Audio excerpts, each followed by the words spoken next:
Welcome to the Crystal Zinn podcast. I believe our bodies are a living map of the entire universe. All the answers reside within. Remember, you are sovereign, whole, and infinitely valuable. And the best gift we can give to the world is our own healing. Join me as we explore holistic tools, spiritual practices, and paradigms that are shifting the way people experience life, business, and relationships. I love to share education on the most recent medical research and cutting-edge technology on anatomy, neurology, trauma, development, and more to give us a foundation in understanding how to align, utilize, and upregulate our physical systems. Ultimately, this podcast is a witness and support to people on their journey of remembering, an inspiration for all of us to keep going, and a reminder that we are not alone. Welcome to the Crystal Zinn podcast. Today I have a returning guest, Sarah Godfrey. Hi.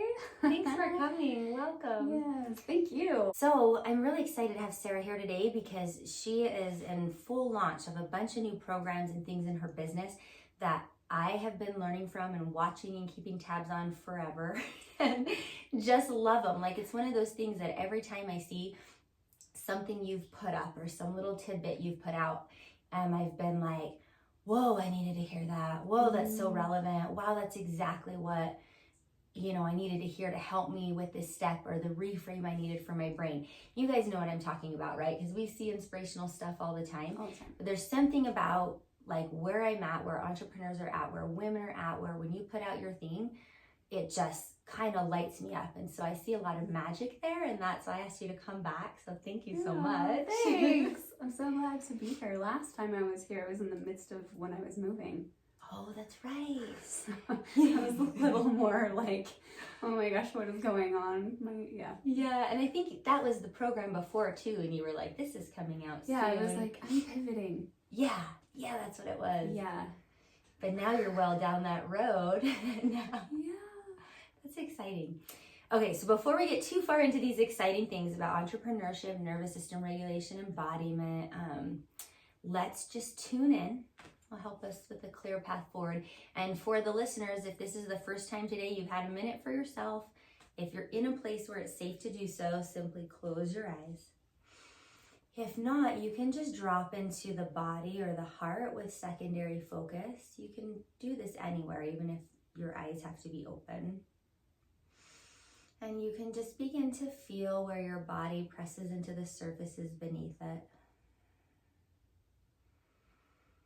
Notice your breath. Observe. No need to change anything. But if you were to do anything, it would be allowing. So notice your next inhale.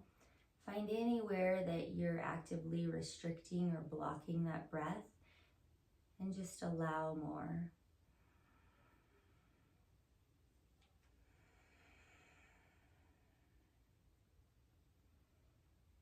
We'll stay here for a couple seconds, just so you can visualize or picture like grains of sand in an hourglass, the heaviness or the vibrations, the thoughts, moving down through the body, down through the legs, piling up at the bottom of the feet. And just coming into presence. Where is my breath moving now? What parts of my body can I feel now? My fingertips, my ears, my tongue.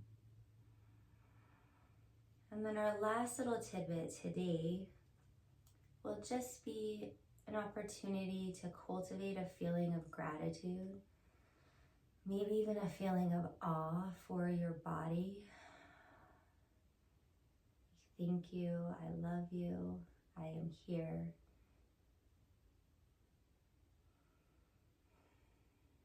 And then when you feel complete with any of those mantras, finish on your exhale. And then blink your eyes open and come back.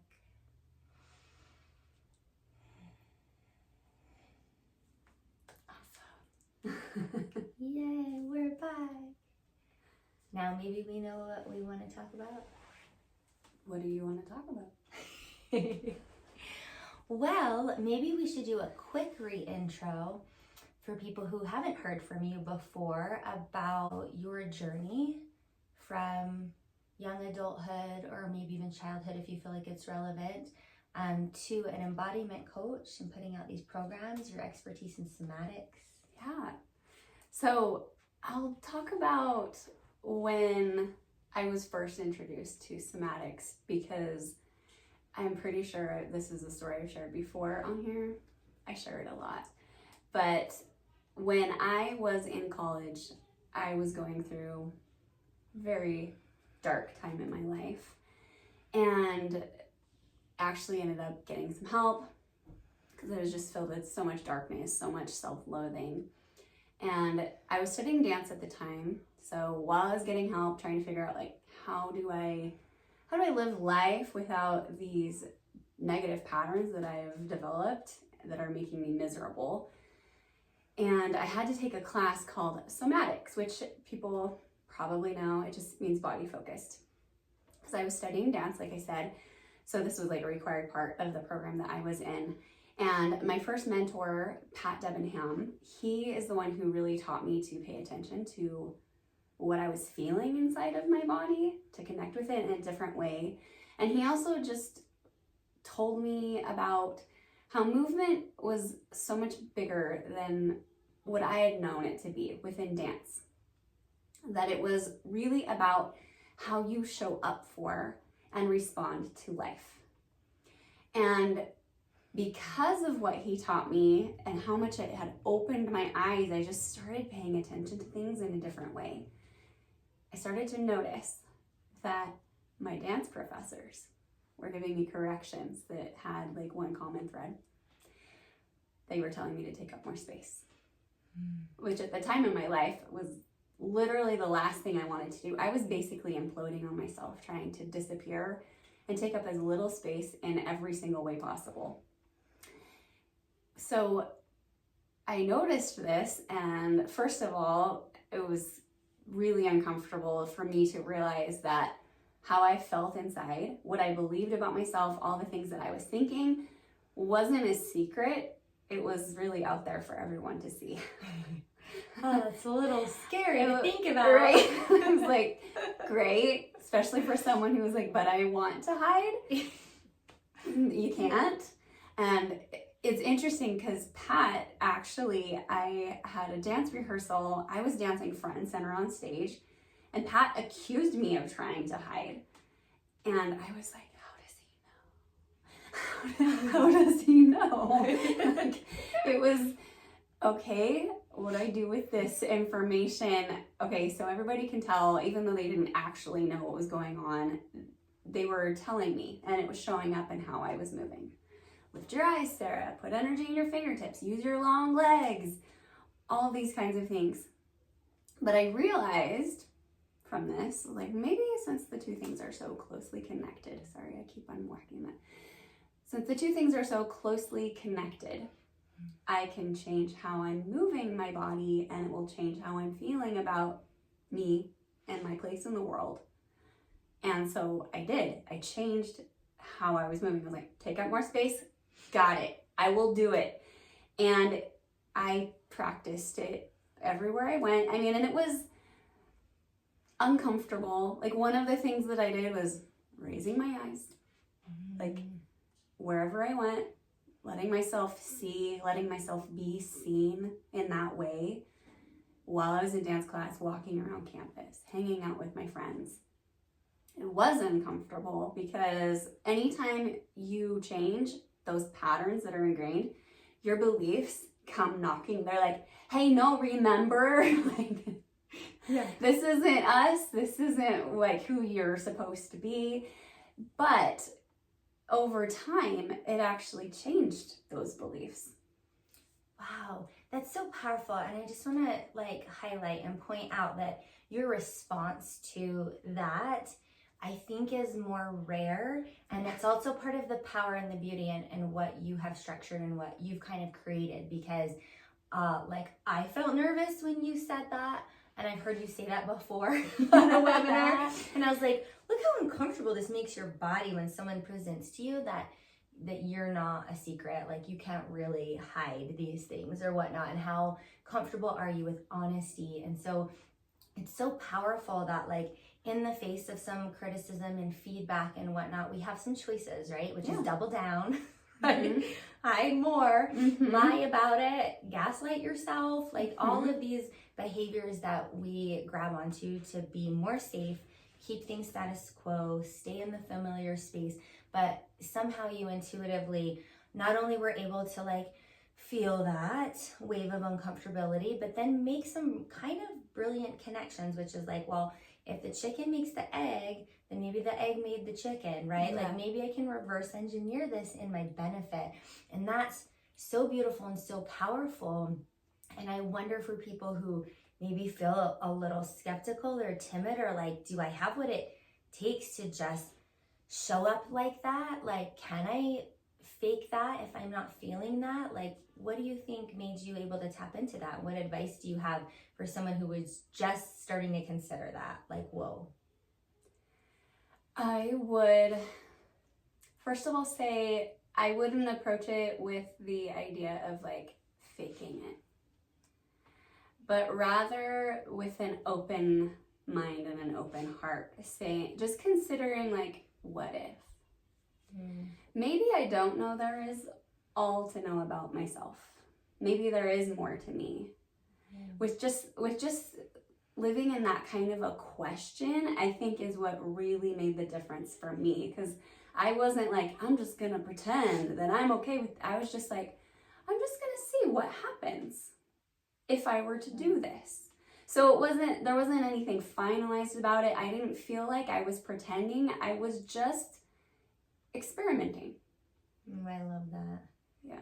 Which makes it less scary. Less scary. I hear you saying honesty and curiosity without a finite goal in mind. Yeah. Either. That does. For me, that feels like plausible, like possible. Yeah. Like infinitely less scary. Like, oh, I could do that. Yeah. I love that. Definitely doable. And I mean, just becoming, like, open is going to change things. And I think sometimes we have this idea of, like, I have to be definite and I need to know the answer before I'm willing to move. But sometimes that keeps us stuck. Even we're like, sometimes the trying is more just, I'm going to prove that it's not possible, because we're not really actually open. So I think just, like, living in that space of, like, what if? Yeah. Yeah. And you have to regulate your nervous system, I think, to be in that safe space. Because a lot of times what I've learned in trauma work is that's not attainable until someone feels safe. Yeah, for sure. So is that true, Hen? What's your thoughts on that? I think, I mean, I didn't know about trauma work until after I had done this. That's true. Right? I found out later, but I think, honestly, it depends on the person, because it's not like, obviously I didn't get, like, the way that I was without trauma back then, but it worked for me. And I think I kind of took a shortcut. Yeah. But it was uncomfortable, and I was in charge of it, though. And I think that's what made it okay. It wasn't like someone was forcing me to do this huge change where it was like, you're about to change fundamentally what you believe about yourself. Ready, go. You know, I was like, I wanted to. And so because it was my choice, I think that made it not jarring or traumatic, knowing what I do about trauma, because that was a choice, which is a huge thing with trauma, is the fact that we want to have a say. That's really insightful. Yeah, that's really insightful. I've never heard you talk about that part of your journey, so I was genuinely curious. Because I know a little bit about that history. So how were you able to grab that? That's cool. Yeah. So then how did it evolve? How did it evolve into what it is now? With my business? It's been like this really twisty, windy road. Because of how transformational that was for me, I was just like obsessed, first of all, with learning why it had worked so well. Because it's like, it was a complete transformation. I didn't go back. Like, there wasn't any relapsing.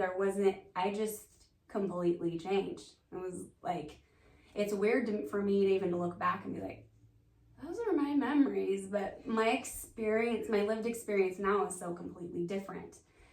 But because of that, I knew, okay, I'm just going to learn what I can. So I did so many books, and I worked in treatment centers, and I became a yoga teacher. And then eventually, even though I had my eye on the certification program that introduced me to somatics that my teacher, my mentor had been certified in. It's called Integrated Movement Studies is the program, the provider of the program, and you end it with being a certified Laban Bartanian movement analyst. It's such a mouthful, but I had my eye on that, and as soon as it worked out timing wise, I did it. And then when I did it, I was like, okay, how am I going to take this into the world? And that has just been a journey of like experimenting and trying things out. And for a really long time, I was so focused in the mental health world because that had been my experience of healing. But because it was this extreme thing and being more trauma informed, the people that I worked with weren't ready for the vastness of what I was teaching. It was more, they were like, well, I just want to learn to be okay. So I did it for a long time, but I was always like, there's more. And then I had to be like, who would want this other stuff that is bigger, where it's beyond the point of like, I'm finding healing. It's the point when you're like, I am ready to bring myself out into the light, to work hard. I've already had a certain level of success. I want to take it to the next level. And that in and of itself I was just like, who would do this? Who would like this part of my work? Who are people who are already action takers? Because everybody I worked with before, it was like, often just like pulling teeth. It was like, okay, let's breathe. Do you want to do anything else? No. Okay. Which now I understand. And it's an important part. And actually, I have learned so much from being in contact with you for the last decade, that timing and honesty, right? The authenticity piece is not only valuable, but imperative. And it's a step you can't skip. No. And so it's okay to witness people in that space. It's okay for me to be in that space in a lot of ways. And I've really been able to embody that by learning from your teachings and being around you and stuff. And I am forever grateful. So it's a powerful part of what you teach. And it's oh so powerful to realize when you're in a space for expansion to also take up all of that space as well. And I feel like that's what you've really done. That's what I've watched you really do in the last little bit.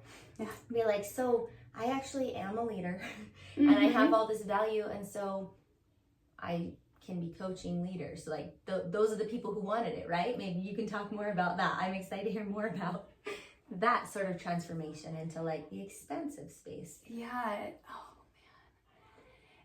It's interesting because I wouldn't say this just came out of left field for me. This is something that has always been there. And it was really a matter of me believing I could. Like, when I first started my business, I was like, someday I want to work in the business. I want to help entrepreneurs. But I was like, oh, I have to have a certain level of success before I can get there. Like, that's what the story I had in my head. And so I was like, I'll just do this other thing and keep working with that for a while. But I think that in and of itself shows that I wasn't where I needed to be, because it was like the thing that I thought I had to do to get where I really wanted to go. Oh, that's so well said. I really resonate with that. I bet a lot of people are doing that to themselves. Oh, for sure. For sure. We have these stories where we're just like, okay, in order to get what I want, I have to do these certain things. I have these steps. And it's not like anybody even said, just so you know, in order to get to this place, like, you have to go through it. Yeah. A, B, and C. We're not going to let you in. Yeah. I just saw Wicked. Did you see Wicked? I haven't seen it yet. Oh my gosh. I love this theme about having to prove themselves to the wizard. And then after we watched it, we went back and watched the original Wizard of Oz. Yeah. Last night. And the theme was there too. And I had forgotten it until it was made so obvious in Wicked. And we went back. And they did keep saying, you have to prove yourself to the wizard. And when you said that, I was like, yeah, I don't think we have this idea out of nowhere, but I think it was more an inceptionized idea. Yeah. Where we're seeing it everywhere that we have to prove ourselves. Yeah. And what you're talking about seems more like a remembering and an embodiment. And of course, the journey there serves a beautiful purpose. Oh, for sure. But it sounds like what you're saying is when you're ready, you shouldn't be adding any other steps in there between being ready, right, and not being ready. Yeah. Just like when you decide you're ready, then you are. You know, it's really a matter of just like owning it and showing up and really being able to embody, like, I belong in this space. So cool. And what is that looking like for you right now? It's been so fun and so scary, like, at the same time. Really? Yeah. Like, there's this part of me that is like, finally! Like, I've been waiting for this. Because legitimately, Crystal, I can remember being in high school, and this is even when I was still, like, dealing with my own insecurities, the things that were going to lead towards how bad it got in college. But I can remember being in high school, and I was like, I want to be a motivational speaker when I grow up. What? Right? And I told a boy that I was dating, and he just laughed. Because he was like, what have you been through to marry? And also because I didn't talk about my feelings with him, like, ever. And so he was probably like, interesting. Like, that's a choice. You can't talk about things. Why would you get on a stage? But, like, that dream was there a long time ago. And in fact, when I was looking at careers, my priority was, I need to help as many people as possible. Like, that's how I looked at careers when we were supposed to look at options in high school. I was just like, well, how am I going to get in contact with the most people as possible? Which, this is back when the internet was a little baby, so I had no clue that it would become possible for me to do. Yeah, and I don't even think we really knew about public speaking. It hasn't become as prevalent or inspirational or motivational or the tool it is used as today. Yeah, you had no idea, but some Sarah in there did know. Yeah. And was like planting the seeds because she knew where she was leading you. Yeah. So now when I started going to Toastmasters, which I hadn't even heard of until this summer. I hadn't heard of it till you told us. Yeah. So, I mean, apparently a lot of people know about it because I came home from a sales conference in June and I told Steve, my husband, I was like, I'm going to go join Toastmasters. Have you ever heard of it? And he's like, yeah. I was like, well, I studied dance, not business. Like, of course I've never heard of it. But I started going to that, and it's more felt like I've stepped into who I've been all along. And that's where it's so fun. It's so fun, but also it's scary because I feel like my dreams have become way bigger than I was ever expecting them to be.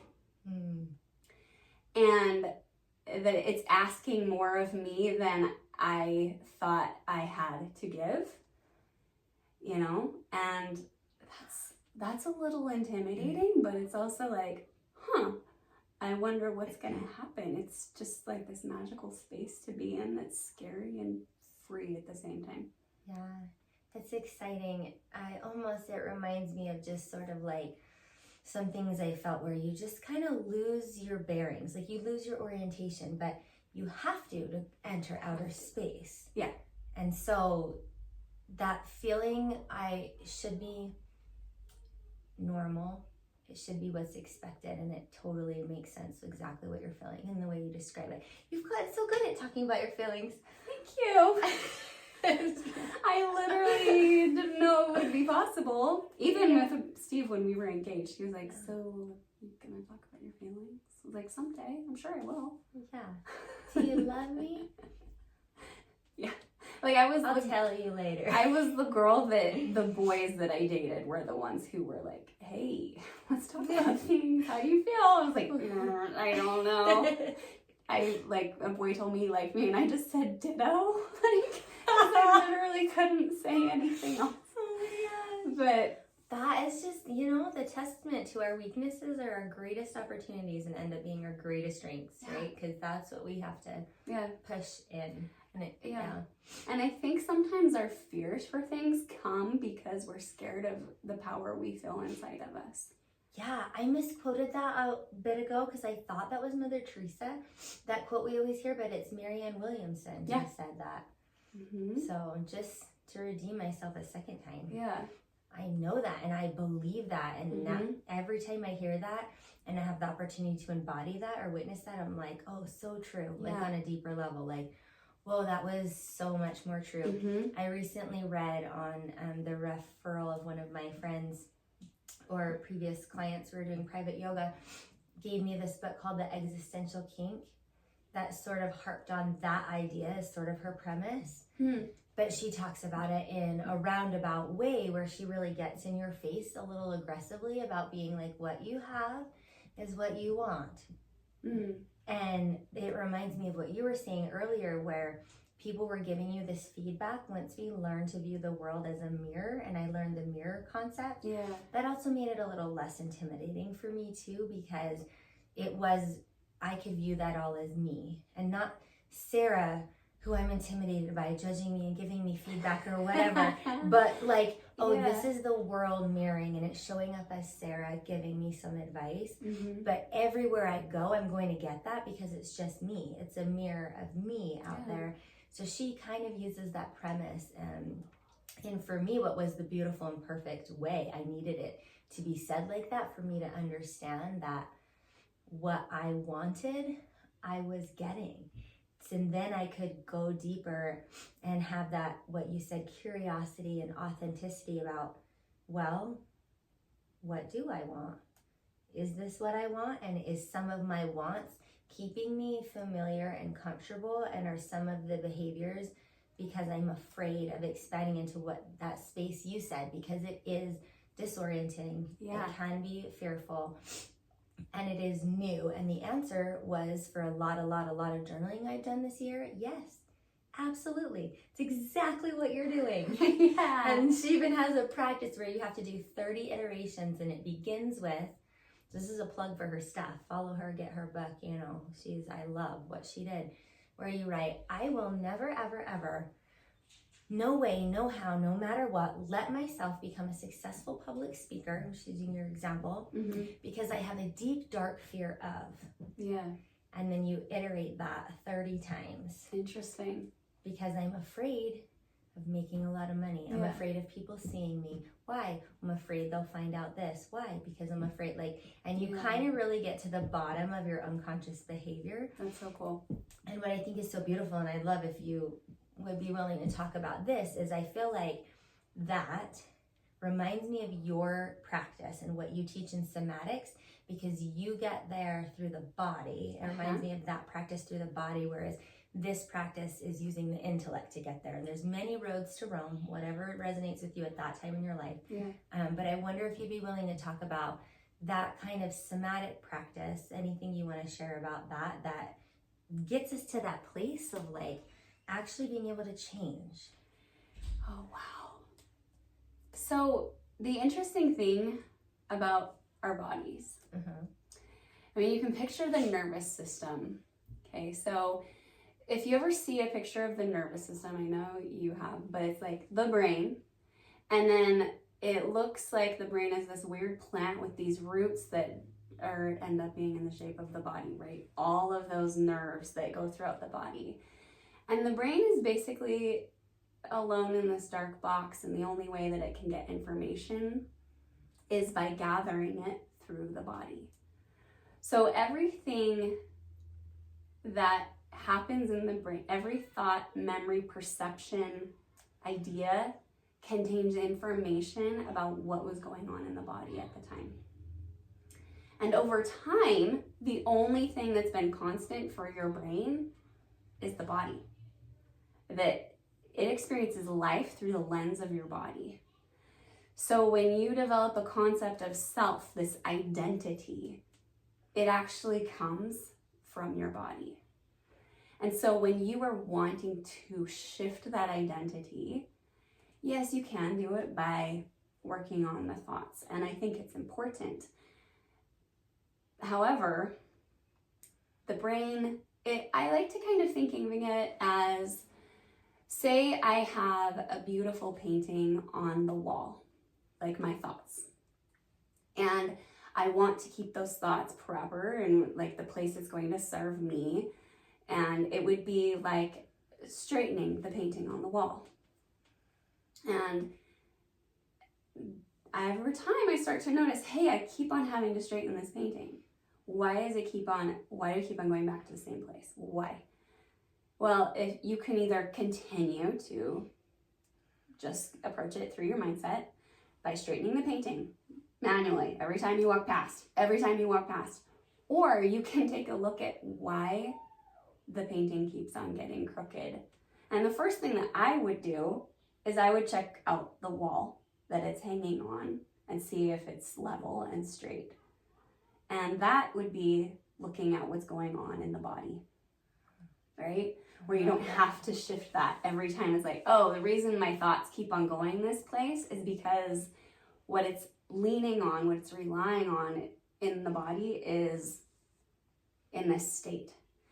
So the really amazing thing though is that these patterns that we have, the way that we've identified this sense of self, this identity, comes from just like a habit of being who you are. And you start to believe that maybe that's just it. Like this is, I've stretched a lot. Maybe that's it. But what if you could shift what was going on that deeper level and find that there is more to you? Yeah? And then it becomes not a matter of, this is how I picture it. There's this beautiful image from one of my colleagues who I went through this movement analysis training with. Her name was Ching Chang, and she talked about having an army of selves. S-E-L-V-E-S, an army of selves. Because in this program, we learned so many different ways of showing up. Like, it was the most intense thing I've ever been through in my life. Sounds like an acting class. Yeah, it was an acting class and all the other things. Like, before we entered it, they were like, be ready, like be physically fit. And so I was like running and stuff. Like, hey, I'm ready for it. But it was more emotionally draining because you learn how to shift your inner state of like an immense amount of ways. Like you would in acting. In fact, they use the movement analysis stuff I do in theater. Oh. So anyway, back to this image of like the army of self. So you learn like, wow, I learned there's a lot of ways of being Sarah. Crystal, there's so many ways of being Crystal. The cool thing is when you come into that place of like, I'm ready to expand, you discover that in a physical way where it's like, I've had that lived experience that there are lots of different ways of being me. Now it's more a matter of me turning up the volume on the things that are going to serve me the most in different situations. So it's more just like, which Sarah do I need today in this exact moment of time? And then I just drop in. So the dream Sarah that I have, this one that I'm striving for, I've already experienced that physically. I know what she feels like. I embody her, and my outside reality is starting to catch up, and it's really humorous and funny sometimes. I'm like, I can do magic. Yes, because things have changed in a way that, like, I have so many stories about funny, surprising things that have happened when I drop into that version of Sarah. Yeah. And then do you sometimes like forget where you showed up as her? So when the fallout comes and you're back in a different Sarah and you're like, oh, whoops. Wait a second. Did I present you that Sarah? Okay. No, I get what you're saying, and probably such a smaller way than you have experienced it and are embodying it. And so I'm loving hearing you talk about these possibilities. I wonder if you'd be willing to give me like a very practical, I don't want to give it a level, like I don't want to say low level, but I want to say like, could you give me a very simple example? For instance, if I was willing to be vulnerable here and I was to say, so I have been singing a lot more publicly recently because that was a possibility that I saw somewhere and realized that I used to do that when I was little and I loved it and it was fun. And so I got curious and was like, could I be that person again? And who is that person? And what is this person that I don't even know that I fully met yet? And so I have been going to my voice lessons, just taking the solos in choir, even though I'm not sure who she is or how to be her. So like, for instance, if I was like, I want to be that person or I want to tap into that person, like what would I do in my body? Like how should I go to my voice lesson next week? Yeah. So a question I have for you is, what is it about when you are singing that you enjoy? Like, what is it that you feel? Ooh, that's such a good question. I didn't know I knew the answer to that, but it's coming up pretty quick. I feel this vibration here in my heart that puts me in my body. And so I love the feeling of vibrating and being here. I love hearing the sound, and I love feeling like joyful. Like it's like this feeling of creation, like I'm doing that. Yeah.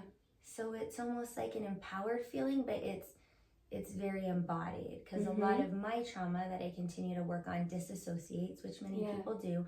And so whenever I get that feeling, I feel safe. Yeah.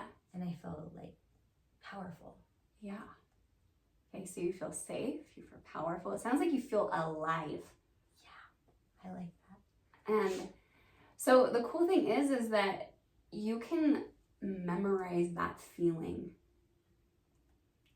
and learn how to call it up. So that's who you show up as. So like when I go to voice and I'm like, oh, this is a bad day. I can't find no matter what my voice coach does or the practices she has me do, sometimes I'm like, I'm just not her today. And it sounds horrible and I leave feeling bad. Yeah. So you memorize the feeling when you're at that place, because that's what your soul, your heart, like that best, deepest part of you longs for, is that place. And so you memorize that feeling and you practice it. In your body. In your body. So I literally, like, I'm sure people would see the way, I mean, and I do it like a dancer would, because that's what I'm really comfortable doing. So I will do movement that helps me create a feeling when I'm like, okay, I'm imagining my heart like pulling forward and softening into my hands. And I have a lot of images I work with light and fluidity, like water. And then you put it in my body. Put it into my body by the motions that I do. But the cool thing is that for some people that might not help. Like that might make them feel more awkward. It depends on how you feel that inner response. However, I mean, I say that, but also it's not bad to feel awkward. And it's not bad to be like, this doesn't feel like me. Good. Because that just means you've been stuck in one way of being, you know? And if you really want to get out of it, you have to be willing to do the things that don't feel like you, right? But no, you're in charge. No, you're in charge of how much of that, how high you're going to turn the volume up. But you get good at, so Crystal, you would be like, okay, I feel that feeling I'm tuning into it. I'm going to do something to help me call it up, whether that means like Sarah would do kind of dancey movement with some music. Maybe Crystal would be like, I'm going to do some yoga pose, or I'm going to do this beautiful visualization with this music. And I might like put my hand on my heart to feel, imagine that vibration. So you're going to create the feeling as much as you can and capture it. Then you practice it so much, it becomes an ingrained path. I mean, you already have an ingrained path of like, this is how I am. And on a day where I feel like that, you're just stuck in it.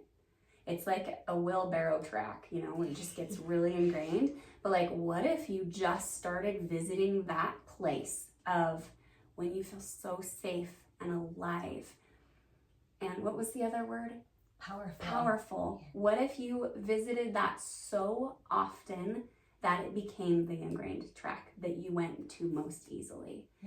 Because as you visit it more often, we remember how I talked about you get this identity from like, this is how I usually am. You visit this other place more often, then your whole system, brain and body, starts going, wait, maybe this is who I am. Maybe this is how I show up. And then it can become, through practice, as easy as turning the light on. Literally. Just like a switch. Like how cool would it be if that feeling was that, and that version of you was that close? Yeah, and easily accessible. That's so cool. I'm starting to see like the layers and the connections and the things that, you know, you're coaching and teaching on. So like, now that you're in this space where leaders and entrepreneurs are coming to you for this help, you're like walking them through lots of these layers and practices and taking their individual needs and things they're creating and just giving them like access to it. Would that be accurate? I didn't mean to put words in your mouth. I just meant to like, so blurt out my vision of like, whoa, I'm starting to see what you're doing here. So I teach them the very, very most basic parts of the movement analysis that I like cater it more just specifically for what's going to be useful for them. So I compare it to like a movement story where we look at what the body is doing. That's the what. We look at how you're doing it. We look at why. There's an expressive why in there that shows up in a certain way and how you move. We talk about that. We also talk about where, like how our environment affects us, how we respond to our environments, how we can make change in the environments we are in. But we look at these parts and I break things down, especially the how. There's like a lot in there. And we go, okay, we're going to learn this little principle, this little piece of your movement story. When does this show up for you? When do you actually feel this way? Is it serving you? And my goal is so they have access to all of the options once again. Because then they can be a full person. So then they can show up exactly the way they need, whether they're on a stage, whether they're on a sales call, because we're working at the place where mind and body meet. And so it shifts your mindset automatically. It shifts your heart and the energy you're bringing into a space.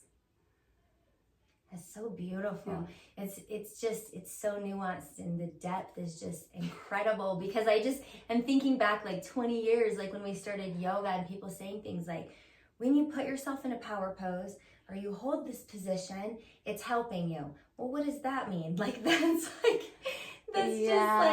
I just feel like there was so much left out because they were buy-in. They were only looking at one part of your movement story. They were looking at the what. What is the body doing? The arms are here. Whereas, like, talking about power poses, the pictures that, if you've watched the TED Talk, have you watched that TED Talk with Amy Cuddy? Not recently. Okay. Well, she shows pictures of animals showing, like, power and aggression. Okay. And there's so much more in that picture. Like, the energy that animal is showing up with, they're not just like, hey, I'm big. Ooh, and that is what I get into, is that deeper stuff. so that, because guess what? I can make a small close shape that is very powerful. You see it all the time in football when linebackers are crouched down on the ground with their hand on the ground and they're ready to plow somebody over. That's so closed, so powerful. So there's more to it. I love that. I'm reminded of something you said on our first podcast here, because you tend to say things in a way because of what you're embodying that are efficient and like important. And I love that. So I'm always like, my ears are always like, when you're talking. You said, I think I had asked you something like, yeah, so it's fascinating in all of this work. Can you look at somebody, the way they're moving, the way they're showing up, and do you know what they're thinking and what they've been through? Like, can you make these judgments? And you had said, no, because you need context. And so you can have those generalizations like she was probably showing on that TED Talk, but you had stopped me and said, no, we can't go down that road actually, because all of the importance is in the context. A lot of importance in the context. But I am going to tell you that I do tell a lot about people by how they carry themselves. I knew it. I knew it. But I don't assume. Okay. It becomes more of like, as I get to know them and things unfold, and I just go, yep. It's valid. I saw it there right away. And I didn't know, just like with my dance professors, they weren't like, Sarah probably has an eating disorder. I could totally tell. Right. You know, they just could tell that I was struggling to take up space. So yes, I can look at how somebody stands. And in fact, I went to a sales training in September and I stayed in a house with a bunch of the other women in the program. And the last night there, they were like, hey, look at how we all stand. And I'd try it on and I told them what I saw and everybody started crying. Yeah. Because they were like, I feel so seen. And I was like, I don't usually do that. It's not a party trick, but it does show up. And there is a lot that I can tell, but I don't go, and I know why. Right. I'm not like, you obviously, when you were 5 years old, blah, blah, blah. I just say, I look at somebody and I'm like, oh yeah, it feels like when I stand the way you do, that you have a lot of weight on your shoulders. Yeah. Tears ensue. How did you know? Because it literally is there. You know, but their bodies tell the story. Their bodies tell the story. But I couldn't tell you, and I know why. Right. Why you're feeling that way and why it's showing up that way in your body. But yeah. So yeah, because there's somebody this caveat with it. Yeah, because somebody said to me, our experiences are unique, but those emotions are universal. Yeah. And what you said was so powerful, because if you can tap into those emotions and tell that story, people do feel seen and heard. That's where the healing comes from. I don't need you to tell me what my dad said to me when I was 5, and I actually don't even know that would feel healing. But when it would feel invasive. Yes. Please stop.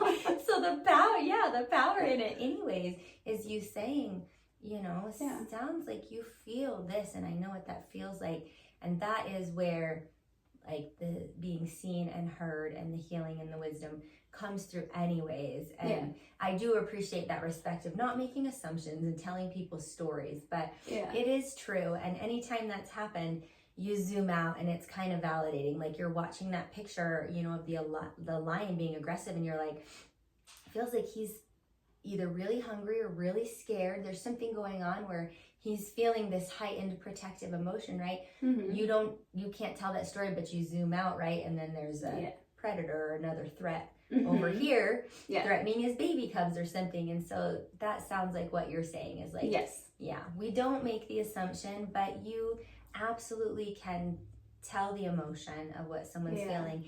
And is that so bad? You know, like that's sort of where a lot of my growth has come too, and the honesty of being like, where you said early on, I was okay being seen. Yeah. You know, where does that come from, and what power do we get from being vulnerable and being okay being seen? Yeah.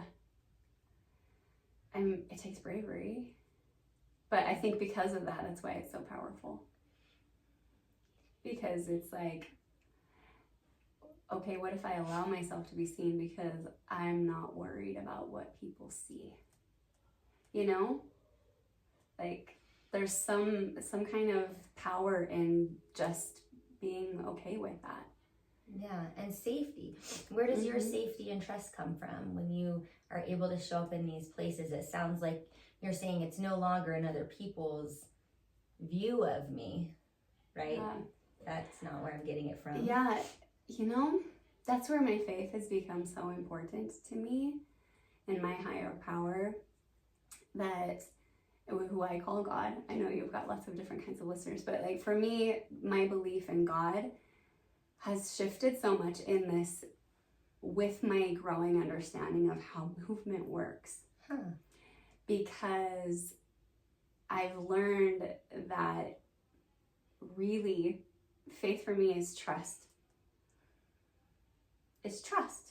Like if I am trusting that I'm being watched over, like really actually trusting that, how am I going to show up? It's very different than just like a vague hope. Wow. Yeah? Yeah. Yeah. And if I'm trusting that really my worth is never on the line, I'm going to show up so different. And if I'm trusting the people around me, how am I going to show up differently? Right? Yeah. Yeah. And the cool thing is I don't think I've ever told you this story, but so I used to have a big problem with anxiety. You know that. I don't anymore. Isn't that funny? And cool. It's really cool. And the funny thing is there was just this gradual thing, and I'll tell you how it happened. Is I was in France on a trip with some friends, and I have been obsessed with France since I was like as long as I can remember. I'd always wanted to go there. And this is the first and only time I've been to France. I will go back, but so we're in France. My dream is real. It's actually happening. And not only that, I'm with a group of women, which this is the point in my life back in the day when I was scared of people because my anxiety was so bad because of some things that I had been through. I just didn't trust people. Yeah. And I had this belief that nobody wanted to be my friend. And so here I am with a group of women who were like, let's be friends. And in your dream place of the entire world. So it was a lot for my system to take in. And I remember we were driving through Normandy, this like gorgeous French countryside, like literally every dream, like even like the pipes are beautiful. Like they'd be like, oh my gosh, look at that rusty pipe and that crumbling fence. It's the most beautiful thing I've seen. And it's like snowing very lightly, and I'm looking out the window while my friend's driving, and I am scared to death. Wow. I was terrified. And I was like, Sarah, you have lived so much of your life afraid. This is like one of the best experiences you've ever had. And it's scary. What's up with that?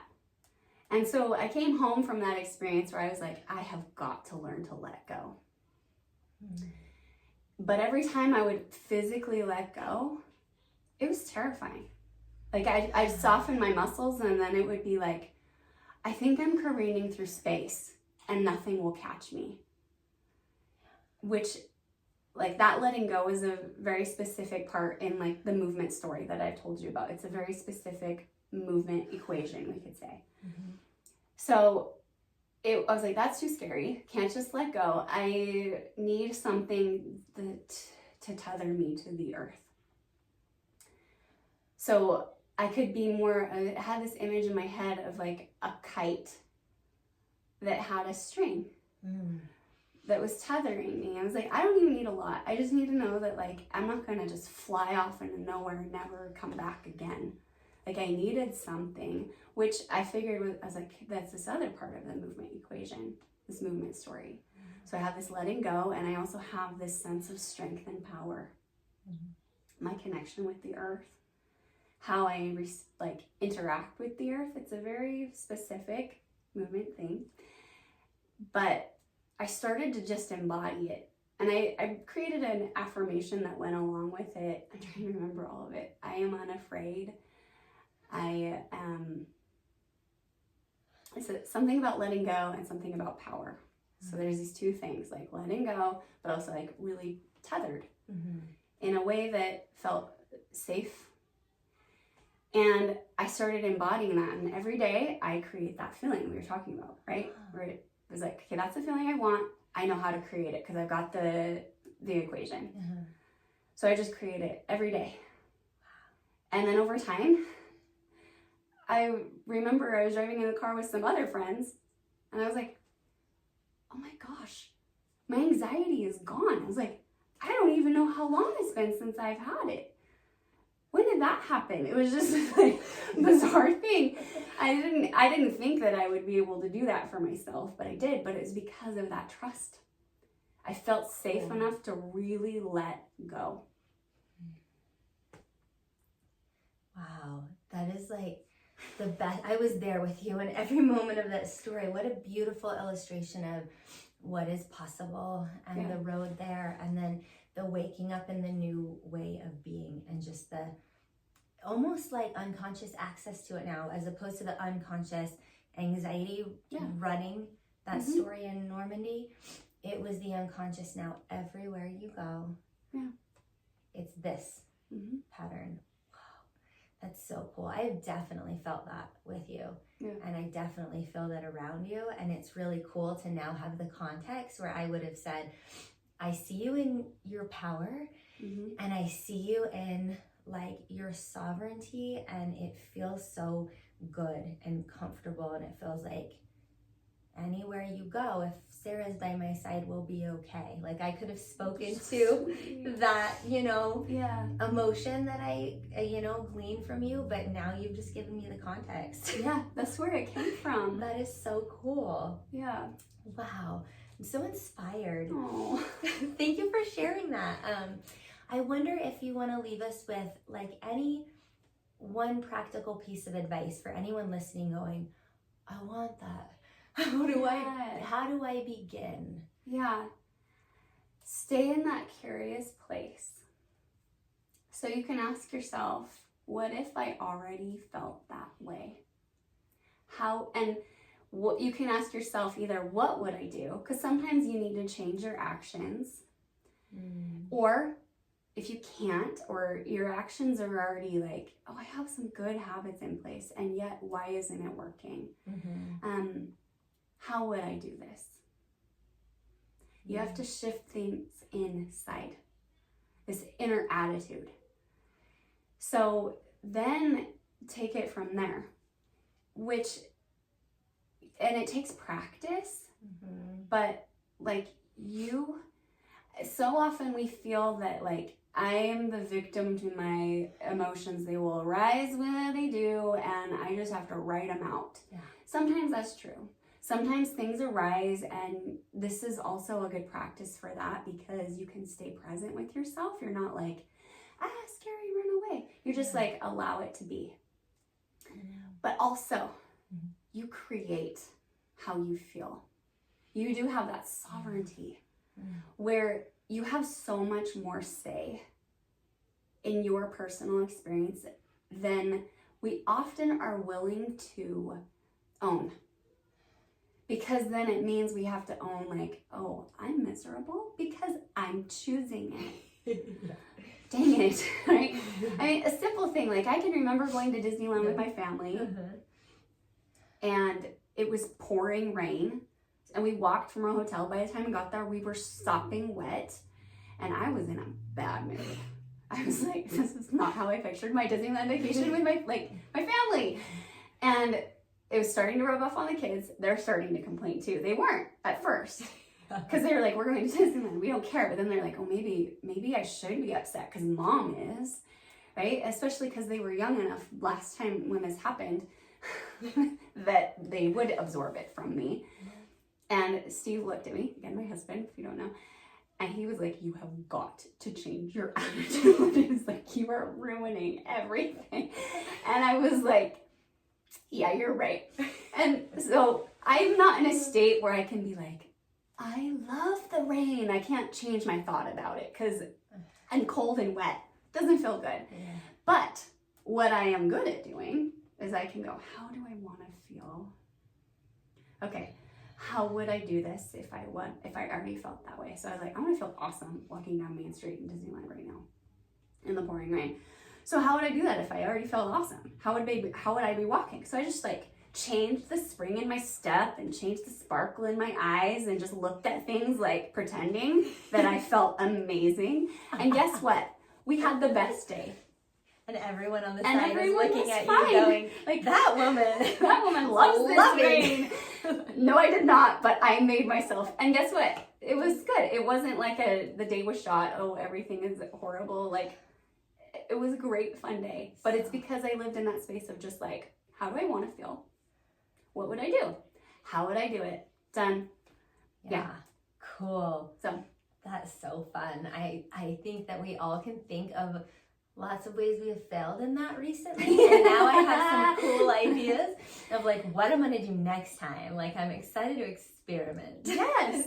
So Have fun. And honestly, that playful, open attitude in and of itself will shift things for you. cool. Yeah. Thank you. Wow. There's so much in this. I'm so grateful for you taking the time for us today. I will talk forever. Forever. How would I? Yes. Can you verbally give us some places to follow you and find you and what programs you're running right now? And then I'll put them in the show notes as well. Absolutely. Okay. Yeah, so you can find me, the best place to find me would be on Instagram. Okay. My handle there is at the letter I-am-SarahGodfrey. That's at I am Sarah Godfrey. It's the best place to find me. You can always hop in my DMs and talk to me. I love that so much. I just love talking with people. And right now I'm running a program and it won't be opening again until January. So I have a group coaching program where I teach you these tricks. And I help you learn how to embody the different things that you need so that you can drop into that space and create the feelings that you need within your business. Whether it's having a talk with a team member or getting on stage or being like incredibly captivating on camera. Yeah. All the things entrepreneurs need. Mm-hmm. And it's so cool because this is such a cool space, because I don't think entrepreneurs 20 years ago needed these things. And when I was like full up and launching multiple different arms of my business over a year ago, I started learning that everything that just came out of Sarah's mouth, if you think that you don't need to be good at that, you will soon be schooled. You need these skills. Yeah. And also, what a beautiful opportunity, because they lead into our lives. We want these skills. So thank you. Yeah. Yeah. Cool. Okay. Well, thank you for being here. Thank you. It's been so fun. I just adore you so much. Thank You're you. such a good friend and an inspiration to me. Thank you. Well, till next time. Yeah. Namaste, friends. Thank you for listening. Connect with me on Instagram at Crystal Zinn Yoga. Subscribe on my website at crystalzinnyoga.com to receive tools and practices for your holistic journey and to be the first to know about offerings, workshops, trainings, and retreats. We live in powerful times that require courage, bravery, compassion, authenticity, community, and grounding. You're not alone. Check out my free content, classes, and meditations on YouTube under Crystal Zinn Yoga, and have a beautiful day. Sat Nam.